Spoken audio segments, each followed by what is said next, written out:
Hey folks, I'm Mike. Do you hate ads? I hate ads. You know what I like? Patreon.com/Inkdependence. It keeps this blog ad-free. Hey folks, I'm Mike. This is Inkdependence, and I'm going to do a little bit of a Q&A today. So I put a thing on Instagram, I don't know, like several days ago. Maybe it was Monday. I don't know. I was thinking, yeah, I should do a Q&A. So I'm gonna. People actually submitted some questions, so I'm going to answer some questions. So the first one actually comes from Franklin Christoph. I believe this is probably Scott Franklin, who says, between Plato and Aristotle, who was the more Socratic in their thinking in regards to the concept of virtue, and whose thinking was more mainstream? And how did this later affect centuries of political philosophy? Dude, not what I was looking for, but okay. So I am not an ancient philosopher. That's not my jam. However, my quick take on this is that, look, Aristotle was super important for all kinds of things, from like modern science to I don't know, the Western religions, Catholicism, and all that jazz. He was called the philosopher for a while. Just everybody knew who that was. And so, no, super important, right? But also, Plato was necessary for Aristotle because Plato was Aristotle's instructor. And so, I don't know. It depends on what you mean by more mainstream. Probably different people at different times is my guess. But I don't know. How did it later affect stuff? Hugely. So there you go. Question one. Secondly, Minimal Scholar, I believe that's how it is. If so, that's a cool name on Instagram. Says, I've been told that some pens don't play well with some inks, and I've also been told that every quality pen will work with every quality ink. In my experience, have I experienced some pens that work better with some inks than others? Yes, totally. There are plenty of pens that just don't play well with other inks. Plenty of inks that just don't work well in a pen. So, I don't think there's any like there aren't any like brands of ink that just won't work in a pen. Generally, people say to keep like the boutique stuff out of vintage pens because the sack material might be damaged or something of that nature. And I suppose that's possible. I don't really do vintage pens much, and I don't really do vintage pens with sacks much. I've got a couple of each, but I'm not really. It's not really my thing, so I don't have a huge amount of experience with that. However, I have lots of like modern-ish pens and hundreds of inks. And yeah, you're going to find inks that just don't play well with a particular pen. Usually that's because either the pen has a nib that's kind of dry, a nib and feed combination that's kind of dry, or the ink is kind of dry, or the other way around. So, for instance, I've got this beautiful Pelikan 800. I love this thing.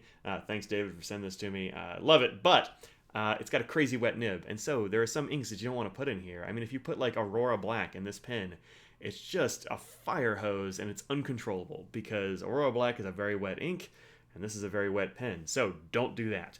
On the other hand, there are plenty of pens that are kind of dry. I should say also, like, the things that work best in here for me tend to be Pelikan inks because they're kind of on the dry side. So if you put a Pelikan ink in a pen that's kind of dry, like, what have I got sitting around here that's kind of dry? I usually tune mine a little bit wet, but like Lamy All-Star, like this guy. I wouldn't put a really dry ink in here. It's just not going to work out very well. I don't know exactly what it is. I can't pull the feed on these, but every Lamy All-Star I've had is kind of on the dry side. So if you put like, I don't know, Pelikan Edelstein in a dry pen, it's just not going to work very well. And it's not really the ink's fault. It's not really the pen's fault. Just you've got a combination of things that don't work well together. So remember, when you're writing with fountain pens and inks, really any kind of pens and inks, it's not just pens and inks, it's also paper. So if your combination isn't working out for you, get a different combination. Put that ink in a different pen. That's why when I do ink reviews, I try to put them in different pens. Also, I know how pretty much all my pens work. I've got a few pens that are kind of new to me, and I haven't really got a feel for them yet, so I don't really use them in reviews because I can't tell you how inks are going to work. But the rest of them totally can. So yeah, but that's probably nib, feed, and that kind of thing more than any particular brand. So there you go. All right, next question. Nope, I don't want to play anything with my Visa. Come on, phone. All right, here we go. Good. So there's that. Eclected Bits. Eclected Bits. I love that name too. What is an ink that provides? What is it in an ink that provides the shading and sheen components? I have no idea, and I haven't had time to research that. I just don't know. I'm not an ink chemist, so I don't know. But I will check it out. Here's the thing about that, though.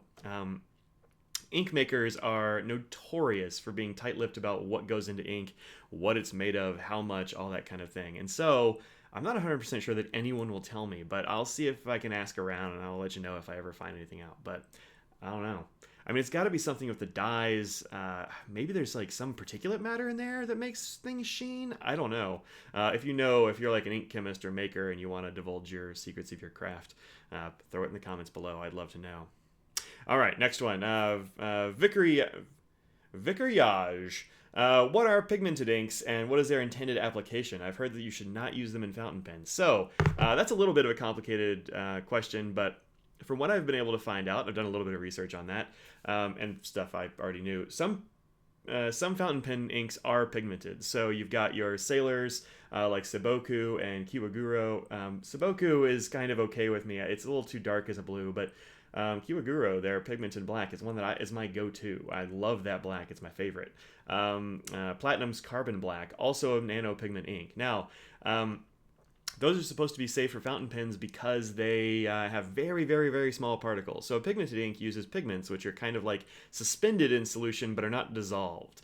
Dye-based inks, on the other hand, have dyes which are dissolved into the water that makes up the rest of the ink. So the pigmented inks are supposed to be much better for water resistance. They last longer, that sort of thing. They bind in a different way than the dyes do, which are water soluble. Per force. I mean, if they weren't water soluble, they wouldn't be in the ink. They would be like a pigment, right? So, on the other hand, don't use inks that are not meant for being in a fountain pen. Don't use like India ink or these other things. Some of them have lacquers. Some of them have like pigments. If it's meant for a dip pen, don't put it in your fountain pen. It's a bad idea, especially lacquer stuff. That stuff don't put that in a fountain pen, please, or like gum up the feed and make it solid. That's a terrible idea. But the Sailor stuff, I haven't had any problems with it. The carbon stuff from Platinum, no problems. This is a pen. This is a Bexley Phoenix. I have cleaned this pen out recently. But this is a pen that I have kept Sailor's Kiwaguro, which is that black, what is it, nano pigment ink in. And as you can see, totally clear and clean. This thing never stopped up on me. I never had a single problem. You can see a little bit of ink actually right here. But that's not... it's not the ink's fault. That's just because there's a little lip in there that I can't clean. So I'm going to put it back in here. And this is a fine nib, and it's actually a very, very fine nib. I mean, look at that thing. It's very fine for a stock fine, this Bexley. Anyway, I love this pen, and that ink is fantastic in it and hasn't had any problems. Likewise, it's actually still in this Schaefer Javelin, which is one of my... I really like this pen. You can see some nib creep there. That's the Kiwaguro. It nib creeps in this pen a little bit. Everything kind of does. I don't know why exactly. But never has stopped up. I can't remember if this is a cartridge or a converter. Oh, it's a converter. It's pretty much out of ink, actually, as you can see there. But, well, it's... Alright, well, time to clean this out or reload it because it's out of ink. But anyway, never stops up, hasn't quit flowing. So if you ask me, put that in whatever you want. But be careful with your vintage stuff. I'm not going to take responsibility for it messing up your vintage stuff, although I don't know why it would. So there's that. Okay, put those aside. All right. What do we have next? Chewy Chewbacca. What's the best way to make a dry ink wetter? So these are things that I have heard from other folks who have tried them, but I haven't yet. So do this on a small scale and do it carefully. But to make an ink wetter, what you need is a surfactant. So what you want to have is like a tiny, tiny, tiny amount of like a dish soap or something like that. Like a little bit of like that clear Dawn or something like that. You don't want scents and all that garbage in there. So, I mean, if you want to do that, you can. But I would just put it in a wetter nib. I wouldn't mess with the ink itself. I would just put it in a wetter nib. And likewise, to make a really wet ink a little bit drier, I have heard that you can add just a tiny bit of water because the water, for some reason, will make it drier. It changes the, I don't know, surfactant ratio or something is my guess. But, I mean, you can do that. I don't. So I don't recommend it is the answer to that. Miguel says, "Hey, which is your favorite Doctor Who? I'm old school and like Tom Baker the best." Totally fair. I mean, I am a bit of a Doctor Who fan, but yeah, Tom Baker is actually who I grew up with as my Doctor. I remember watching those, especially the one with, what was it? Like some plant or something was in a space station. It's been so long since I've seen this one, but it still creeps me out a little bit. Like this plant would like, I don't know, creep along or like touch somebody and like infest them or some weird thing. I don't know. It scared the bejesus out of me when I was a kid, but that was on PBS. But now it's got to be the Tennant. I love the Tennant. I think he's my favorite Doctor. Just hands down. I love that guy. Good old David Tennant. Go David. If he's in a thing, I'll watch it. I don't even care what it is. All right, next. Penman 1, or my buddy Jim Rouse. Best inks for the dry feed, and conversely, best ink for a wet feed. So I kind of already covered that a little bit in a previous one. I probably should have saved it. But for a dry feed, Aurora Black all the time. I don't like Aurora Blue nearly as much. It's a little bit too...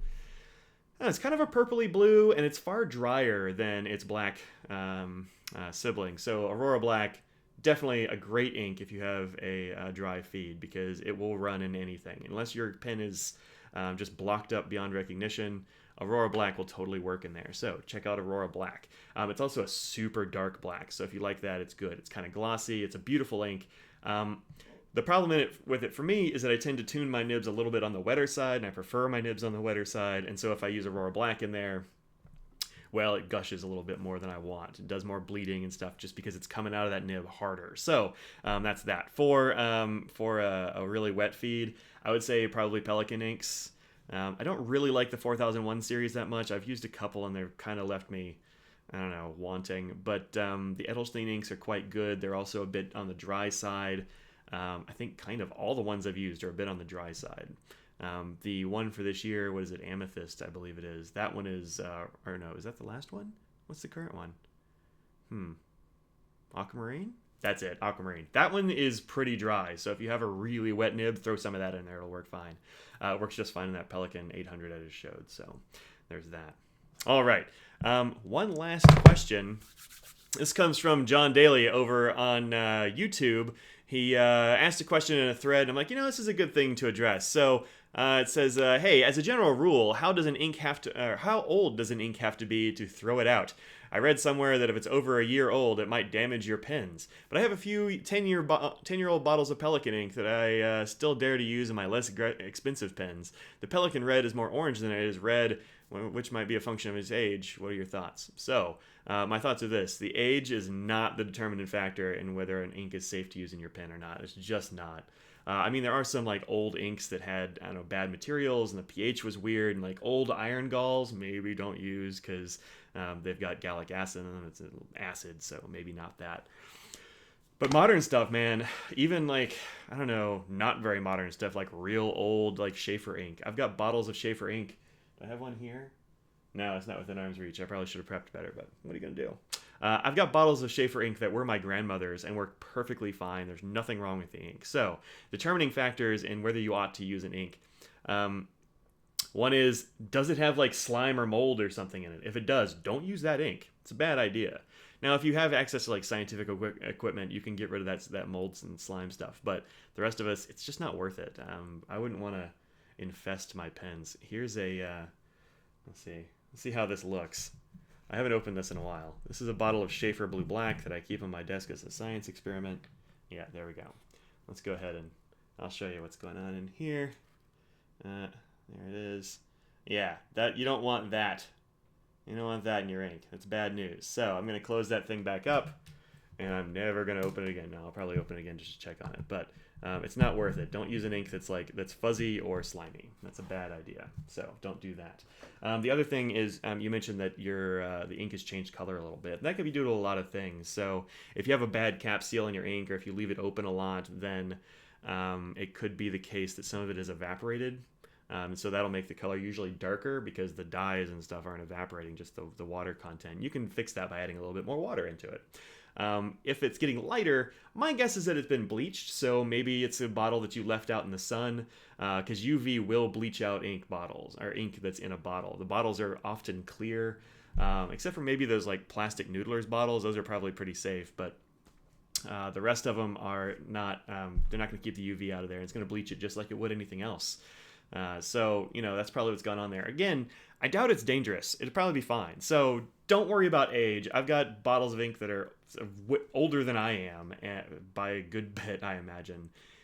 And they're totally fine. People want like Parker Penman and stuff and pay $150 a bottle for that stuff. And it's quite old, right? So, not super old, but it's from the 80s or early 90s, something like that. It's pretty old, and, people use it. So, don't worry about age, just worry about the content of the ink. If it's if you look in the bottom, there's a lot of sediment or something. Don't shake it, or unless it's a pigmented ink, in which case give it a shake, it'll be fine. there you go. That's my my Q&A for today. I hope y'all enjoyed that. If you do, please send me your questions. I would love to do more Q&A videos. I think it's fun to put my face in this camera. I've got it stacked on an improbable number of boxes. It feels pretty safe, but not crazy safe. So anyway, if you have questions for me, please do send those to mike@inkdependence.com, and you'll see it here, right here. Yeah, inkdependence.com. Right there. Send me your questions and I will do my best to answer them. You can also hit me up on the Instagrams, on the Twitters, on YouTube, that kind of stuff, and I'll do my best to collect those. And maybe I'll do this on a Friday thing. We'll have like a Friday Q&A, because usually on Friday I can like relax a little bit finally and the week is over and I don't have to like I still have a huge list of things to do for classes, but it's still I can goof off a little bit and make fun videos. So do please send me those and I'll do my best to answer them. They don't have to be about pens. They can be about whatever. My buddy Scott Franklin throwing some philosophy at me, but anyway, that's what I do. So cool. All right, so that's it. I am Mike. This has been Inkdependence, and click on this thing over here on the right-hand side for more videos that YouTube thinks you will like. Click on this thing here in the center if you want to like help out my Patreon. That'd be awesome. And over here we'll show the last video that I did. So that's it. That's all. Peace out. Bye-bye.